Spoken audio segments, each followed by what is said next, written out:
හැම කෙනෙක්ටම දීප්තිමත් ආශිර්වාදමත් දවසක් කියලා ප්‍රාර්ථනා කරනවා. ඔබ මා හමුවන්නේ ධෛර්යමත් වචනය තුළින්. ඉතින් අපි ඉක්මනින් බලමු මොකද අපිට අද කතා කරන ධෛර්යමත් වචනය කියලා. හිත උපදේශ 28:13 සඳහන් කරනවා තමාගේ වරද සංගවන්නා සඵල නොවන්නේය. ඒත් ඒවා කියාදී අතාරින්නාට කරුණාව ලැබේ.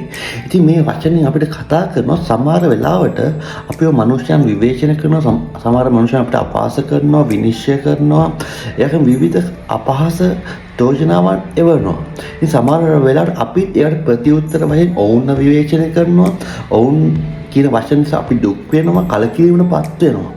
හැබැයි අපි ඊට පස්සේ අපි කරපු දේ ගැන හෝ වැරද්දක් වුණා නම් ඒක නැවත අපි හදාගත යුතුයි කියන කාරණාව අපි නැවත හිතන්නේ. අපිට කවර දෙයක් කිව්වොත් ඇයි එයා කිව්වේ? කවුද අපිට කිව්වේ? එයා කොහොමද එහෙම කියන්නේ කියලා තමයි අපි කල්පනා කරන්නේ. හැබැයි ඇත්තටම අපි ළඟ වැරද්දක් තියෙනවා නම්, අපේ ජීවිතේ අඩුපාඩුවක් වුණා නම්, සමහර වෙලාවට අපි අතින් යම් පාපයක් අත්හැරදීමක් වුණා නම් උන්වහන්සේ මේ වචනේ කියනවා තමගේ වරද සංගවන්නා සඵල නොවන්නේය.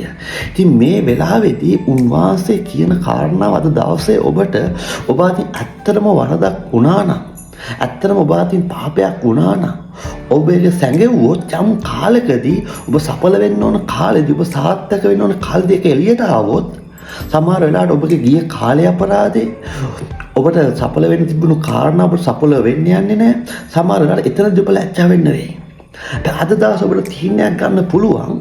ඔබ අද වරද හදාගත්තොත් හෙට ඔබ සඵල වෙන්න පුළුවන්. නැත්නම් ඔබ ලැජ්ජ නොවි ඔබ තව ඉස්සරහට යන්න පුළුවන්. මෙතන කියනවා ඊළඟ කොටසෙම ඒවා කියාදී අතාරින්නාට කරුණාව ලැබේ. ආමෙන්. ඔබ වරද සංගවන්නේ නැතුව ඒවා අත්හරින වෙලාවදී වරද පාපය දෝෂාරෝපණය නැත්තම් ඒ තිබුණු රිදවීම ඔබ කලකිරීමෙන් ඉන්න කාරණාව ඔබ අතින් වුණු කාරණාව අත්හරින වෙලාවේදී ඒ දෙවියන් වහන්සේගේ කරුණාව ඔබට ලැබෙන්න යනවා. ඒක ඉතාමත් මහත් ඔබගේ ජීවිතේ උන්වහන්සේ කරුණාව ලැබෙන්නේ හිතා ගන්න බැරි විදියට. සමහර වෙලාවට අපි හිතනවා අපේ අධ්‍යාපනය නිසා, අපේ බලයක්, අපේ හැකියාව, අපේ උසස් වීම, අපේ කාරණා නිසා සමහර වෙලාවට ඒ කාරණාවට වඩා පිටිපස්සෙන් සිටි අපේ උන්වහන්සේ අපිට දුන්න කරුණාව. ඒ වගේම ඔබ වරද්ද හදාගන්න වෙලාවේදී ඔබගේ ජීවිතේ උන්වහන්සේ කියනවා උන්වහන්සේගේ කරුණාව ඔබට ලැබෙන්න යනවා.